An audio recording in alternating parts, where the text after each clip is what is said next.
Hi everybody, I hope you're all doing well.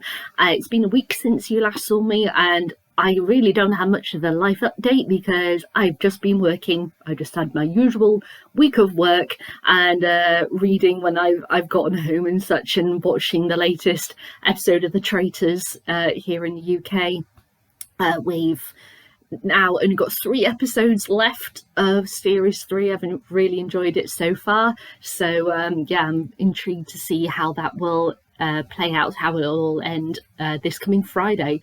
So yeah, all I've basically been doing is working, reading, watching The Traitors.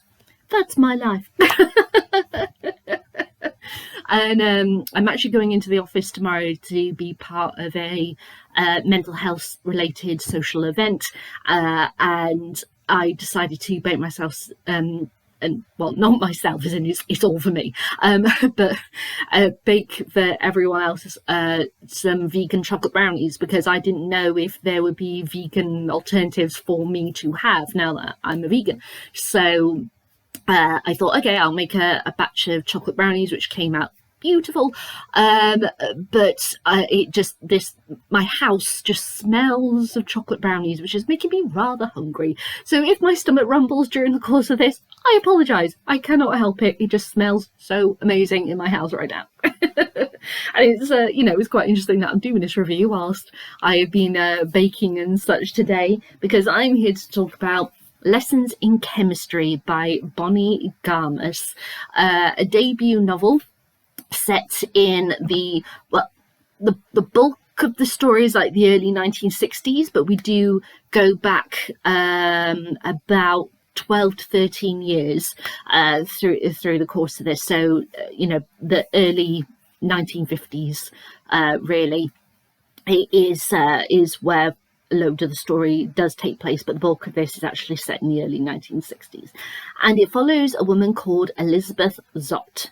Now, Elizabeth Zott she's quite different from everyone else. She is a scientist. She is an amazing scientist. She is focused on chemistry, and thus it's called Lessons in Chemistry. And due to various circumstances, which I'm not going to go over, in detail because of what they are, she finds herself without a job. She finds herself alone raising a daughter. And one day her daughter comes home, and for multiple days, Elizabeth has noticed that her daughter is losing weight. And after a while, her daughter reveals that a person in her class has been eating her lunch. And she gets rather angry. She goes to the father of that child, storms into his office at a TV show, a TV station, where he's a TV producer, a program producer, and basically tells him off.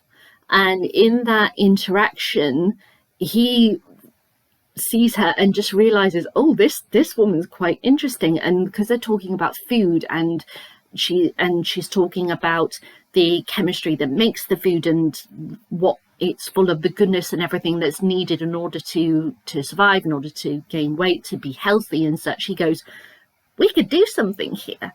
And comes up with the concept of a television cookery show, which would be airing about 4:30 in the afternoon for half an hour live. And it's called Supper at 6. And she would teach women how to cook various meals.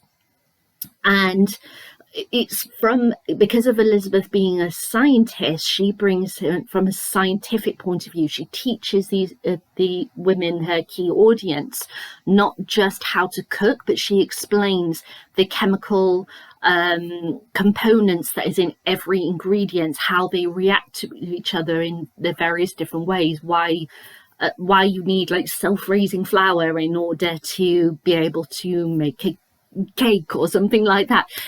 She brings it from a scientific point of view, and she finds all of these women who suddenly have an interest in science, and yeah, she gets the attention of the nation that in the process, there is the thing of she is a woman in the early 1960s who shouldn't be teaching other women to be free thinkers, to be involved in academia, to scientists, to be all of these things that she's inspiring. She should not be doing that. So it's about her wrestling against the status quo at the same time. So that's the overview of the story. Now, as I said, this is Bonnie's debut novel, and I have to say I was impressed by it. Did I outright love it? No, but I was very impressed with it. The first 2/3 of this book are so well constructed. I was a bit taken aback that this was a debut novel, if I'm honest. I loved the characterization. I loved the structuring. I loved the fact that there was so many characters who we get to spend a bit more time with, including a dog called 630, who I really loved that dog. I thought he was great. But also people like Walter, the producer of Elizabeth's TV show. We also got to know people like Elizabeth's friends, various colleagues, etc. So it felt more human, the characters, as it were, when we interacted them, the little cutaways to understand their points of view of things. Liked that. The concepts of things that she brought in, such as rowing. I didn't think rowing would be, I was just like, oh, okay, so this guy, he rows, right. I didn't think it was going to be a kind of a big part of the book, and it ended up being that. And I loved what it meant with the equality of women and men rowing together, the struggles, the extra what am I trying to say? The word has just literally fallen out of my head.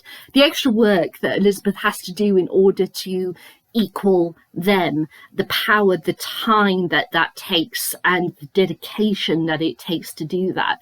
I loved that entirely. I did love that things just completely came out of the blue as well. There were some things that came out the blue which obviously coming out the blue is an expression. It came out from nowhere, which what I'm about to say is true as well. But the things that did come out the blue, that they were realistic and yet so harsh because it happens, which includes near the beginning of the book a serious sexual assault that happens. Just so that you're aware, in case you were thinking of reading this book, it's done in a very, very short period of time, but it is there, and I was a bit like, whoa. I was not anticipating that. But then things go a bit funny. See, I loved the fact that Elizabeth is our protagonist, that she is a woman who sees the world differently. She speaks to people in a way that you wouldn't expect. She's not average, if that's the appropriate word to say. But she never wants to be. This is just who she is. This is how she sees the world. She's very blunt. She doesn't have... Because she's a scientist, everything is fact. Everything has an explanation. Everything reacts and responds to things in a very specific way. So things like emotions and such aren't really a factor to her. But when something appears that she doesn't have the answer for and such, it can completely throw her off. So like say as I said, she has a daughter, and when her daughter is a baby, she really struggles trying to understand what her daughter wants or needs, because she won't stop crying. I found that struggle really interesting to read about, and I'm glad that she had a friend that was able to explain, who was a mother, explain, look, you are not going to know all of the answers. Your daughter is not a scientific experiment, okay? You just have to learn with her. And she sees things in a different in a different way. Now, I can understand that having a protagonist like Elizabeth may be difficult for some people to read. I didn't mind it at all whatsoever. I thought she was a very, very interesting character. And when you learn things about her past and that, you understand why she sees the world in the way that she does and such. So, yeah, I had no problem with that. But then here's the thing. About 2/3 of the way through the book, the story shifts. It's almost like, okay, Elizabeth's doing the TV show, right? That's her thing. We're going to put that aside. Let's focus on this thing. And this thing is answering a question which about a character who we haven't seen since about, I don't know, a quarter of the way through the book, for reasons that I'm not going to say because spoilers. But let's answer a question about that person which I never wanted to know the answer to. I never needed to know that answer to. So why are we now dedicating the final third of the book on that? And it's almost like, to me, Elizabeth then became a secondary character to it. She comes back right at the very end because obviously she finds out various things and it's like, oh, right, okay. And when we got given the answer, my reaction was, oh, right, okay, just, is that it? Is this what? I never needed to know that information. So to then detach Elizabeth from that and spend well over 100 pages dedicated to this thing that I did not care about and have that be the big ending of the book, I felt really let down by it. Don't get me wrong, I did appreciate what Bonnie was saying with that and what that means then going forward for Elizabeth and her daughter and all the other characters, and obviously the Elizabeth's female audience about empowering women to be involved in science and such. I get it, but at the same time, it just felt jarring for me. So I have to say, I think it does suffer from first book syndrome. That is not a bad thing. As I have said many times on this channel, that is not a bad thing. What it means is that you have the goods, there's just some polishing that we need to do here. And in subsequent books of Bonnie's, I'm sure we will see further development and such. That for a debut novel, this is a strong one. This is a good, strong one. It just let me down in the last third of the book. I also feel like there may be some things in this book that some readers may not be able to get along with, including the science part, which obviously is a big element to this. But there are these times where there are these really long sentences with these massive scientific terms and like some equations and references where I could not figure out what was being said. I had to stop and say those sentences out loud. Sometimes once, sometimes multiple times, just to get the string of stuff in my head to be able to do. Now, that could just show just how ridiculous I am. But, you know, as somebody who hasn't had an interest in science at all in her lifetime, it was just a bit like, what? My brain just could not compute it. So, yeah, I wonder if there might be other readers who have the same thing as me. There may be readers or people who are watching this that will go, yes, Becky, you are being an idiot, not being able to understand those scientific sentences. And, you know, everyone's opinion is valid. So there we go. I've just admitted that I am an absolute idiot in a video. But yeah, I think that could be some people who might have a bit of a struggle reading it simply because of those elements. But it just shows how Elizabeth views the world and such. And as I said, everything has like a reaction to everything else. Every test has a certain outcome and such. And her actually using chemistry to be able to teach people about cooking, I think is a really brilliant thing. I really love it. And yeah, I mean, when I cook, I enjoy cooking.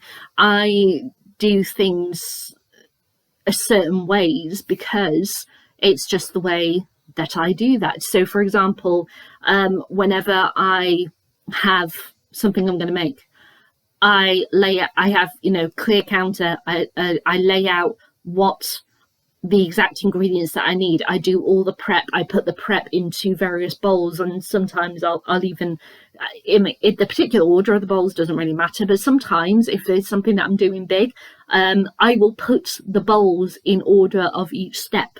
And then that way I've got everything prepared and I could just go bowl 1, bowl 2, bowl 3, etc. So then that way I've got a clear thing in my mind of this is step by step what we're going to do next. Some people aren't like that. It's then cook in a different manner, in a different way. It's not a case of any one person is doing it wrong. It's they are just doing it their way.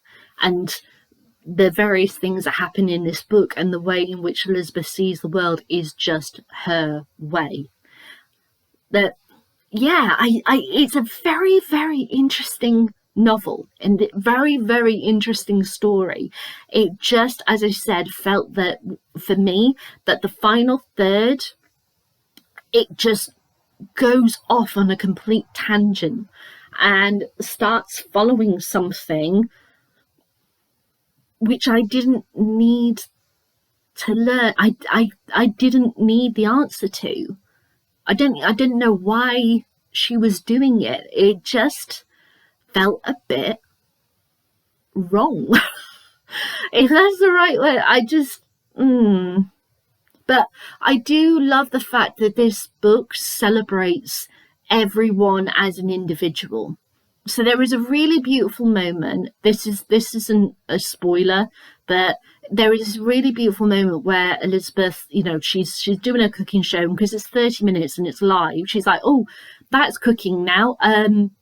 We've got like 5 minutes free. Let's get a question from the audience. And someone puts their hands up and she focuses on them and she empowers them and makes them believe that they can do whatever they want. And there's this really stunning moment. I love that there is a woman who she's talking in scientific terms to Elizabeth, and Elizabeth's like, oh, what medical field are you in? She went, I'm not a medical, I'm just a housewife. And she's like, that doesn't mean anything. You can be whatever you want. And the woman's like, well, if I were to get, I don't know how to get there. I don't know where to start. And she's like, go to the public library, study, do your MCATs. If you score high enough, you go to school and then you do a residency. That's all, step by step, like one of the recipes that we do. That's all you've got to do. And that I love the fact that she empowers so many normal, average, as it were, housewives at the time in the 1960s to do what they want to do. It's a really beautiful message that you have more abilities than you believe that you have. And even for Elizabeth herself, like her thing about rowing, that she never thought about rowing. She never believed that she could do it, but she could do it. It took her time. It took her to learn the various movements and such, and how, like, the men in the team, because their muscles and their shoulders and such, the rotations and such they have to do is different from hers. So she's had to learn so much just for a hobby, but it's turned out to be something amazing for her. And I loved that. There is so much said in all of the different levels of this book that I just find beautiful. It's just so frustrating that the last third of the book just didn't work for me. But it doesn't make me feel negatively towards the story or the characters or anything. I just like, oh, Bonnie, why did you decide to do that? It just, yeah, kind of irked me. Now, there is a drama of this book. I have not seen it. It's on Apple TV. I don't have Apple TV, and I only finished this book last night, so I wouldn't have time to watch it. It's currently 9:30 on a Sunday morning, so I wouldn't have time to watch it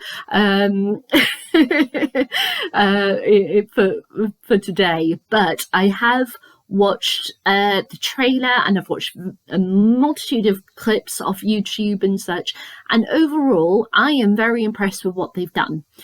Brie Larson, I think she plays Elizabeth beautifully. The tone of it, the styling and such, I really love. Give thumbs up to it. There was something I saw which isn't in the book, which I can't remember if it was a shot in the trailer or if it was a clip that I saw, you know, like a fan compilation short thing, YouTube short. But it was Elizabeth saying that she was going to be attending a peaceful protest for civil rights, and then we saw her like kneeling on a street with others taking part in the protest. That's not in the book at all, but I think that's really interesting that they brought that in. And like specifically, there was another thing where I saw that they got issues with like sponsors and such, and Tampax actually sponsor the show, and so she's holding up Tampax to the audience and talking about them and talking about menstrual cycles and such, and that isn't specifically in the book either. They talk about other sponsors but doesn't say specifically what they are, but I wonder if that's because of the particular brand names or something. Perhaps Bonnie wasn't able to refer to them in the book. She might have intended and wasn't able to, or she just didn't deal with that and they thought for the TV series that could work. So they're the only two things that I'm aware of that are different from the book to the drama. But as I said, that's limited to me looking at YouTube videos because I haven't watched the series. But for what I have seen, I am impressed with the TV series, and if I get a trial for Apple TV, I'll have to look into it, but I don't. So, you know, but I will include the trailer to it in the description below. So yeah, overall, a good debut novel. I love the characters, really enjoyed the story. I thought it flowed beautifully. Oh, that was one thing I forgot to say. I just remembered. I loved the fact that when Bonnie talks about the science, it is done in this beautiful, almost poetic, flowing manner. So there is this wonderful moment where she meets a neighbour, and the neighbour comes over to her house, and she's kind of converted the kitchen into her lab. And so she's like, oh, do you want some coffee? And the neighbour's like, yeah, lovely. And then she uses her lab to make coffee. And the way, the steps that she takes and the time and the love that goes into making this through each step of the scientific process is so wonderfully done. I loved her, and it made me think of the rowing because of the river and the motion and such. I just, for a debut novel to do that, oh, amazing. Bonnie has the goods. She has the goods. Great characters, good story, the depths of this book, the messages that she sends through in each depth of this book. Fantastic. It was just the ending. If only the ending was better for me, it would have been a 5-star debut novel for me, even with the issues, other grammatical issues that I found, because there was spelling mistakes, there was double quotations for people talking, multiple sentences where they only had like the one quotation at the beginning and not the end, or vice versa. Whoever proofread this. Don't think they necessarily caught everything that they were meant to catch, let me put it that way. But I will let that slip. I will let that get by, because of all of the other takes. But yeah, if that ending was stronger, this would have been a 5-star debut novel for me. Really would have been. But the ending doesn't dampen my feelings of it. I'd still happily read this again. I just wished it was just give me something, just give me something else. I think it would have been a lot better, in my opinion. So there we go. Those are my thoughts on Lessons in Chemistry by Bonnie Garmus. Time to ask my usual questions. Would I read this again? Yes, definitely. Really liked it. But yeah, I just wish the ending. I wish there was a different ending than that. Would I recommend this to anyone? Yes, definitely. I really love the fact that with this, literally anyone can read it. It's not just a thing of, it's only really suited for people who enjoy cooking because it's about there's someone who does a cooking show, or only has an interest in chemistry because it's about chemistry. It's really for anyone whatsoever. So yeah, I'd recommend it. Would I read any more of Bonnie Garmus's work? Yeah, definitely. I want to see, if this is her debut, I want to see what she grows to write and such going forward. And as I said, with first book syndrome, as mentioned, it's not a bad thing that if she can show her development and such in future books, that would be absolutely amazing to see. I'm excited to see going forward what she produces. So there's my thoughts in Lessons in Chemistry by Bonnie Garmus. Have you read this book? I'd love to know what you think. Leave a comment in the comments box below. Give me a thumbs up, thumbs down, time to get out your side.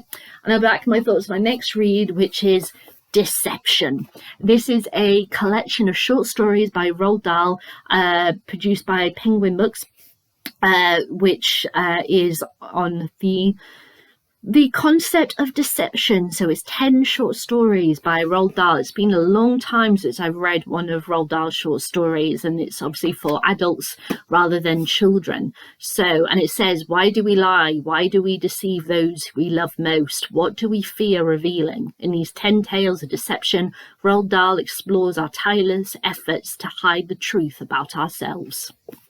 So there we go. I'll be back with my thoughts on Deception as soon as I am done. All right then, everyone. Bye.